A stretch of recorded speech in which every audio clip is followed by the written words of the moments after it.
Eyewitness News.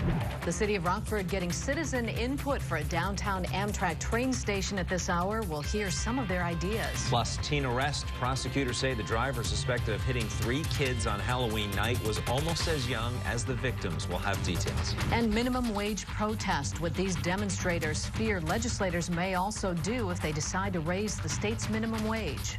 Clear skies and light winds tonight going to give us a low weather risk, but that quiet weather also going to drop those lows into the single digits. We're still talking a warm up for the weekend.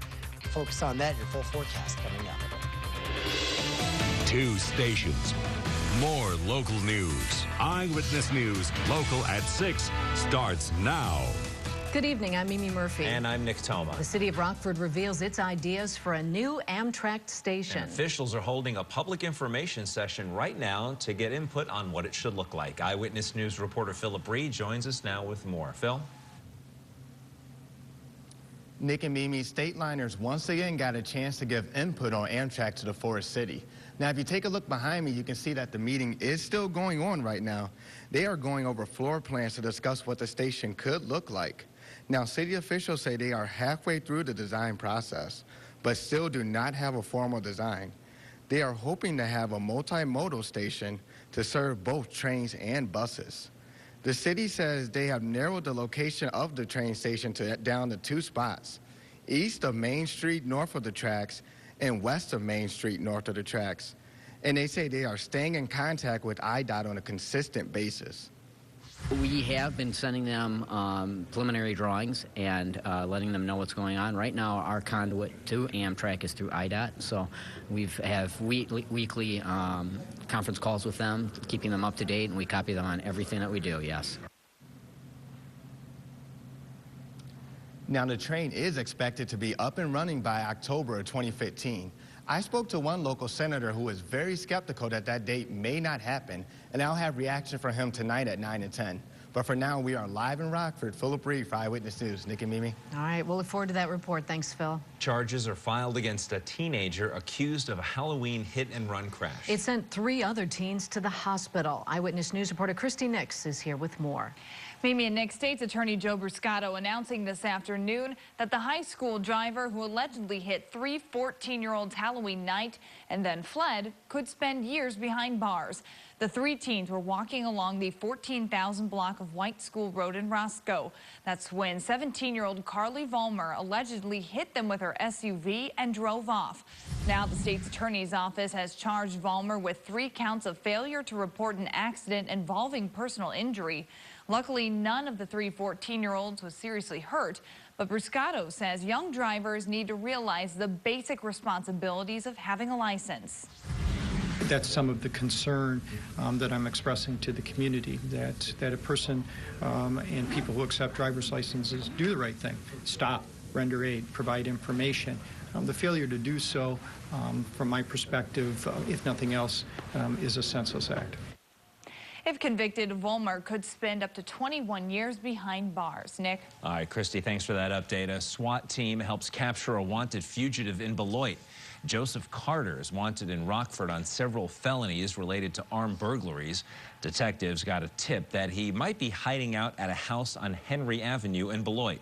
A SWAT team was brought in because Carter was considered armed and dangerous, and then police made the arrest. The man who fled from police causing a deadly crash is found guilty. 31-year-old Dennis Mikos was convicted today in Winnebago County Court of reckless homicide. He led police on a short chase that ended with him crashing into a car driven by 54-year-old Michelle Parker. Parker died from those injuries. Mikos now faces up to 14 years in prison. His sentencing is set for January. The announcement that Portillo's is coming to Rockford is big news. It sure is, but Lauren Langer is here to tell us now, but it's only part of a much bigger redevelopment story, and a good story too, yeah.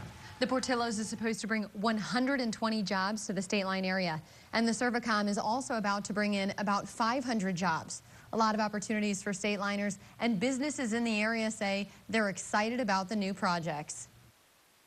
Paint in an empty parking lot marks the spot where fast food will meet job growth. The Portillo's restaurant that will be bringing 120 plus jobs to Rockford.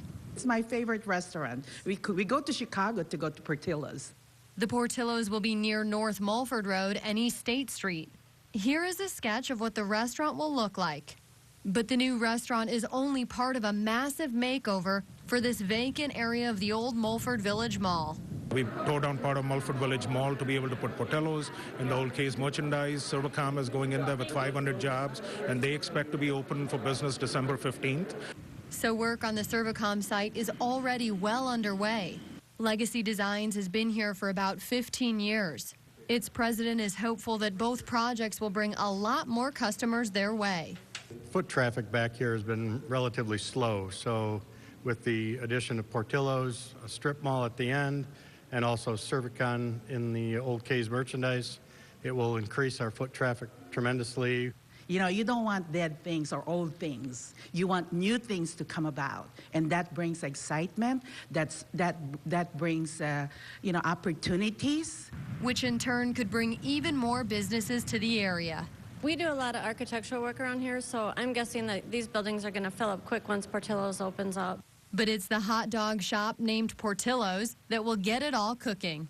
We've done 1.5 million square feet of development in the local area, and I've not had so many questions than Portillo's. So this must be the thing everybody wants. I'm told the Servacom will be open for business in mid-December, and the Portillo's should be opening in June of 2015. I'm sure business will be brisk. Yes, absolutely. All right, thanks, Lauren. Will legislators use the veto session to try to raise the minimum wage in Illinois? Hundreds of protesters gathered in front of the Capitol today to push them to do just that. Eyewitness News is keeping you connected to the Capitol tonight. Raise that wage up! Raise that wage up! A large group from Chicago was on hand fighting for not a $10 minimum wage, but rather a $15 hourly wage. They're worried lawmakers will push a preemptive measure into the minimum wage bill. It would stop cities from creating a higher minimum wage to offset high costs of living.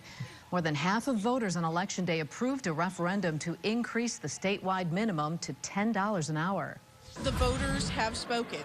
We overwhelmingly support a higher minimum wage.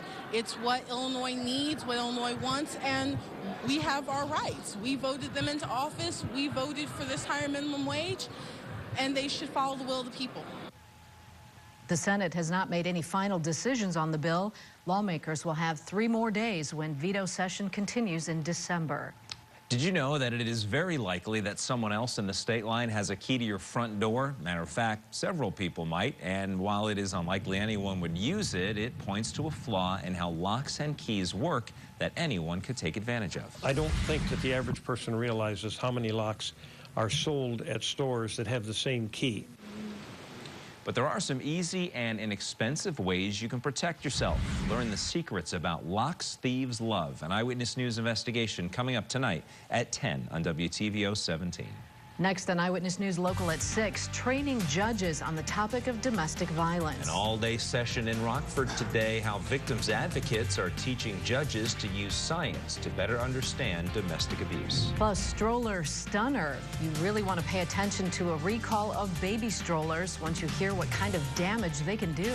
And coming up tonight on Eyewitness News Local at 10, Uber angst. Legislators looking to override a veto which allows ride-sharing company Uber to operate here in Illinois. We'll tell you if they have the votes. And a bit later, Brandon Arnold will have your complete first warn weather forecast when Eyewitness News Local at 6 continues.